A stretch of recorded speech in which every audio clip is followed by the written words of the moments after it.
MLRS berat Rusia bekerja di posisi pasukan Ukraina.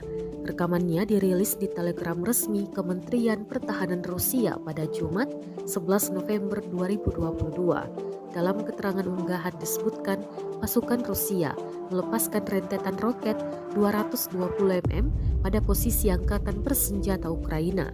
MLRS berat Badai sedang mengerjakan posisi Ukraina. Mereka menjatuhkan rentetan roket 220 mm di Ukraina dan tepat mengenai sasaran. Jelas narasi unggahan. Tampak roket dipersiapkan kru dan mobil tempur dikerahkan. Potret ini menunjukkan bagaimana tentara Rusia terus menyerang pasukan Ukraina di sekitar Kherson. Rekamannya pun menuai berbagai komentar dari warganet.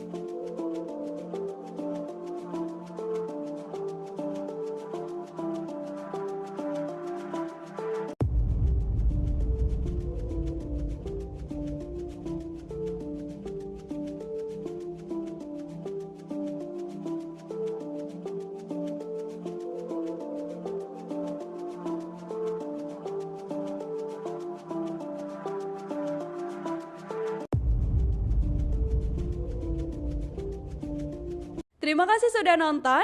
Jangan lupa like, subscribe, dan share ya.